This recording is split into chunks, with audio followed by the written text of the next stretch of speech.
लगता है वो बात दिखाई पड़ती है और उसके अनेक उदाहरण अनेक अनुच्छेदों के और कानून की धाराओं के रूप में सामने आते हैं, जिसको लेकर के अभी बहुत चर्चित एक प्रकरण हम लोगों के सामने पॉक्सो एक्ट का है।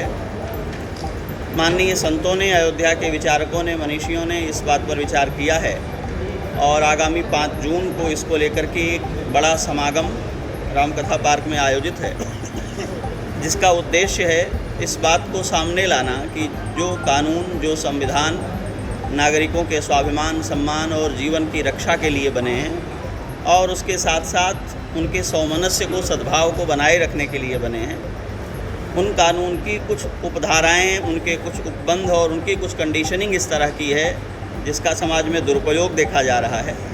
लोगों को प्रताड़ित करने के लिए उनको हथकंडे के रूप में इस्तेमाल किया जा रहा है। उन पर लोग जागृत हों और उन पर सरकार जागृत हो, उन पर हमारे न्यायालय और संविधान की नीतियां तय करने वाले जागृत हों और उनकी समीक्षा हो करके उनका इस तरह परिष्कार किया जा सके कि वे कानून जो सार्थक प्रयोग के लिए बने हैं वो किसी का उत्पीड़न करने में न लगें। और कई इस तरह की धाराएं हैं जिनके कुछ उपबंध ऐसे हैं जो कठिनाइयाँ उत्पन्न कर रहे हैं, जो आभासी हैं, जिनकी कंडीशनिंग कठिन है और उसका दुरुपयोग किया जा रहा है किसी को आरोपित करने में, किसी का चरित्र हनन करने में।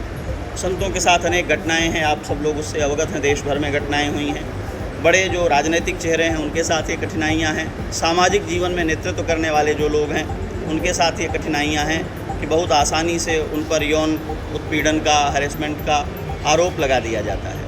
उसमें कुछ ऐसी परिस्थितियाँ हैं जो स्वाभाविक होती हैं, उन्हीं के साथ बहुत सी ऐसी परिस्थितियाँ हैं जो कल्पित होती हैं, वो इतनी आभासी होती हैं कि उन्हें प्रमाणित नहीं किया जा सकता।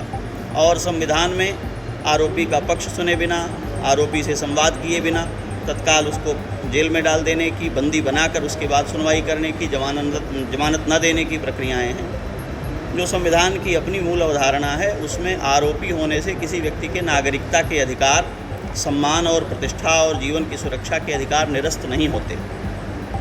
किसी ने आरोप लगा दिया इसलिए ही किसी व्यक्ति का जो नागरिकता के अधिकार हैं और न्यायालय के और संविधान के सम्मुख जाकर के अपनी बात रखने का अधिकार है, उसे निरस्त नहीं किया जा सकता। लेकिन पॉक्सो उसमें एक बड़ा उदाहरण है जिसके कुछ ऐसे उपबंध हैं जिसमें आरोप मात्र से ही किसी व्यक्ति को सुनना बंद कर देती है सरकार कि पहले बंद किया जाएगा, आप पर कार्रवाई होगी, जाँच होगी, उसके बाद आपको सुना जाएगा। जाँच में निर्दोष हो गए तब क्या करेंगे? ट्रायल के दौरान, जांच के दौरान किसी को 3 महीने के लिए, 6 महीने के लिए कारागार में बंद रखा गया और उसके बाद निर्दोष हो गया तो आप क्या लौटाएंगे उसे? ये वो बातें हैं जो समाज में प्रतिक्रिया पैदा करती हैं, विद्वेष पैदा करती हैं और एक निर्दोष व्यक्ति को भी बलपूर्वक संघर्ष करने और कानून के प्रति अविश्वास के लिए प्रेरित करती हैं। तो पूज्य संतों के निर्देश में, उनके एक बड़े समागम के द्वारा, देश भर से आए हुए इस विषय में रुचि रखने वाले भक्तों के द्वारा और सामाजिक प्रतिनिधियों के द्वारा एक बड़े समागम के माध्यम से ये संदेश सरकार तक, न्यायालय तक और लोगों तक ले जाना है कि जो संविधान अपराध को रोकने में बने थे, जो संविधान दोषों को रोकने में बने थे, वे निरपराध लोगों को प्रताड़ित करने के षड्यंत्र का उपकरण न बन जाएं।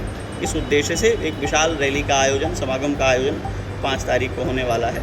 यहाँ उसमें प्रतिनिधिभूत हमारे संत महापुरुष विराजमान हैं, ये लोग आपको विषय और स्पष्ट करेंगे। आपको ट्रायल देना होगा, फिर आप अंतर्राष्ट्रीय ओलंपिक संघ में जा सकेंगे, भाग लेने जा सकेंगे। आप बाई ट्रायल क्यों नहीं दोगे? हम लोग भी कुश्ती के माध्यम से प्रतियोगिताओं में भाग लेते हैं। तो इस प्रकार से कोची उनकत करना, और जैसा कि आप देख रहे हैं उस धरने का कोई मतलब नहीं है जब अगला व्यक्ति कहता है कि हमारा कोई किसी भी प्रकार की जांच करा लो, नार्को टेस्ट करा लो। आप क्या चाहते हो? फांसी पर लटका दिया जाए कि आपके कह देने से व्यक्ति दोषी हो जाएगा, आपके कह देने से बलात्कारी हो जाएगा? इस प्रकार का दोष लगा। क्या इसमें कोई जनहित याचिका दायर करेंगे कोर्ट में? क्योंकि जो निर्णय अगर होगा तो कोर्ट से ही हो सकता है।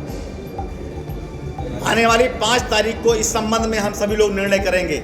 हम देश की बहन बेटियों के साथ में हैं, लेकिन मेरा बहन बेटियों से निवेदन है। लेकिन महाराज जी एक ये भी है, जब हम FIR कोई करते हैं या आप करते हैं किसी मामले को लेकर हम FIR करते हैं तो हमारी अपेक्षा होती है कि सामने वाले की तत्काल गिरफ्तारी हो जाए।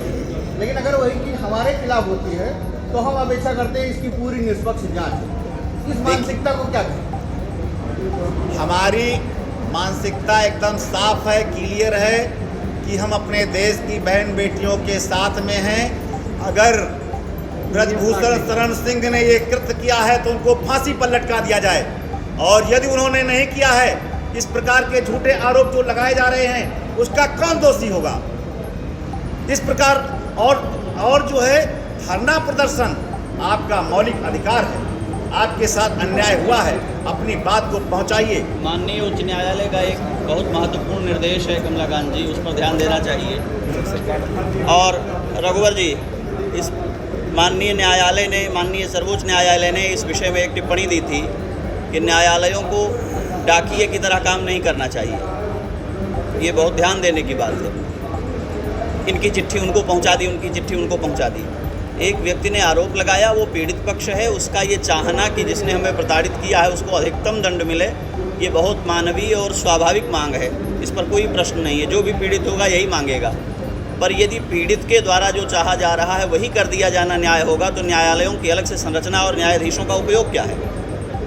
अधिवक्ता तो इसलिए बने हैं, न्यायालय तो इसलिए बने हैं कि पीड़ित की मांग में भी जो नाजायज हो उसकी समीक्षा हो सके, और अपराध करने वाले के द्वारा जो नाजायज हुआ है उसके लिए उसे दंडित किया जा सके। महाराज जी, लेकिन इस मामले में बाबा रामदेव खुलकर विरोध कर रहे हैं। बहुत अच्छी बात है, उनकी अपनी दृष्टि है, इसमें क्या आपत्ति है? प्रत्येक व्यक्ति के सोचने समझने की क्या विरोध रामदेव जी कर रहे हैं?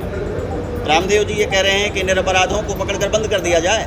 नहीं, वो लोग कह रहे हैं कि इनकी तत्काल गिरफ्तारी होनी चाहिए। अरे तो किस आधार पर कह रहे हैं? आप उनसे पूछेंगे तब तो बात समझ में आएगी। वो क्या कह रहे हैं उसका समाधान हम कैसे देंगे? हम क्या कह रहे हैं ये आपको सुनना समझना। माफी मांग लिया 5 के आयोजन के दृष्टि से ये एक सामाजिक न्याय के संबंध में एक विमर्श है जिसमें संत समाज उपस्थित होगा और वो इस बात को स्पष्ट करेगा।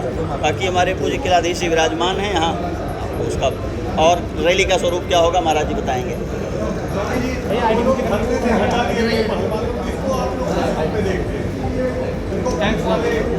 उनके टेंट को तोड़ दिया गया, हटा दिया गया, किस तरह देखते हैं महाराज जी, आप बताएं। उधर बता रहा हूँ।